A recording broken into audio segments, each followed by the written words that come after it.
ഈ ഒരു ചെറിയ പെൺകുട്ടീനോട് അവളുടെ ക്ലാസ്സിലുള്ള കൂട്ടുകാരികളൊക്കെ അവളുടെ അച്ഛനെ കുറിച്ച് ചോദിക്കുന്നുണ്ട്. എന്നാ ഒരു കുട്ടി പറയാണ്, എനിക്ക് അച്ഛനില്ല. എന്നാ ഫ്രണ്ട്സ് ഒക്കെ ആ ടൈം, അയ്യേ അച്ഛനില്ലാണ്ട് നീ എങ്ങനെയാ ജീവിക്കുന്നത് എന്നെല്ലാം ചോദിച്ച് അവളെ കളിയാക്കുമ്പോൾ ആ കുട്ടിക്കാന്ന് വെച്ചാൽ ദേഷ്യം വന്നിട്ട് ഈ കൂട്ടുകാരത്തിയെ അടിക്കുന്നുണ്ട്. ഇതേ ദേഷ്യത്തോടുകൂടി തന്നെ തിരിച്ച് വീട്ടിലേക്ക് വന്ന ആ കുട്ടി അമ്മയോട് തന്റെ അച്ഛൻ ആരാണ്, ആളുടെ പേര് പറഞ്ഞേ പറ്റൂ എന്നെല്ലാം പറഞ്ഞ് വാശി പിടിക്കുകയാണ്. അമ്മയും അതൊന്നും പറയാൻ പറ്റില്ല എന്നുള്ള വാശിയിൽ തന്നെ നിൽക്കുമ്പോഴാന്ന് വെച്ചാൽ ഈ കുട്ടി കത്തിയെല്ലാം എടുത്തിട്ട് അവളുടെ കൈ മുറിക്കും. മര്യാദക്ക് പറയാനായിട്ട് പറയാണ്. എന്ന് അമ്മ പറയുന്നില്ല. ആ ഒരു സമയം ആ കുട്ടി അവളുടെ കൈ മുറിച്ചിട്ട് മര്യാദക്ക് അച്ഛന്റെ പേര് പറഞ്ഞതായോ എന്ന് പറയാണ്. പേടിച്ചു പോയ അമ്മ എന്ന് വെച്ചാല് വേറെ നിവൃത്തിയില്ലാതെ ഈ അമ്മ ജോലിക്ക് പോകുന്ന വീട്ടിലെ ജയറാം എന്ന് പറഞ്ഞ ആ ഒരു സാറാണ് നിന്റെ അച്ഛന് എന്നുള്ള കാര്യം ആ കുട്ടിയോട് പറയാണ്. ആ കുട്ടിക്ക് ആ സമയം ദേഷ്യമൊന്നും വന്നില്ല. അവള് ശരിക്കും ഭയങ്കരമായിട്ട് സന്തോഷിക്കുകയാണ് അത് കേട്ടിട്ട്. അമ്മ ജോലി ചെയ്യുന്ന ആ വീട്ടിൽ പോയിട്ടാന്ന് വെച്ചാല് ആ ഒരു പെൺകുട്ടി ഒരു പണക്കാരിയെ പോലെ ഞാനിപ്പോ ഒരു വലിയ കാശിക്കാരന്റെ മോളാണെന്നുള്ള മട്ടില് ആലോചിച്ച് സന്തോഷിച്ച് നടക്കാണ്. ഈ വേലക്കാരി പെണ്ണ് അവിടുത്തെ സാറായിട്ടുള്ള ജയറാമിന് ചായ കൊടുക്കാൻ പോകുന്ന സമയം ഈ കുട്ടി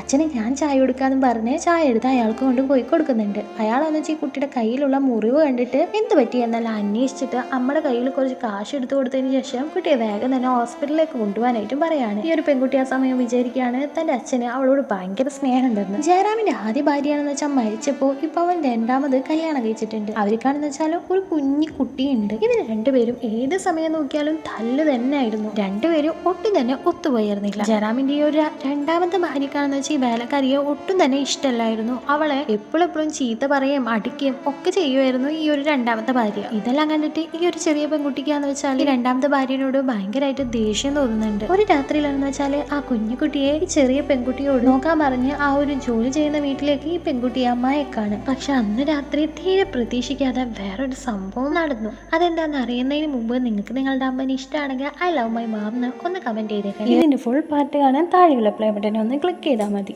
കുഴിച്ചില് താരെ മുടി വളർച്ചയില്ലായേക്കാം.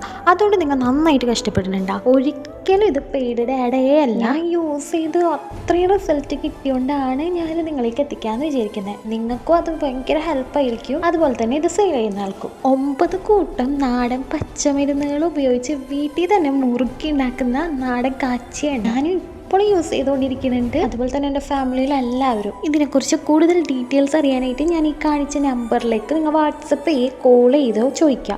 നിങ്ങൾ കോൾ ചെയ്ത് ജസ്റ്റ് ഡീറ്റെയിൽസ് ചോദിച്ചാൽ തന്നെ നമുക്ക് ഫുൾ ഡീറ്റെയിൽസ് അറിയാം. 100% ട്രസ്റ്റ്ഫുൾ ആണ്.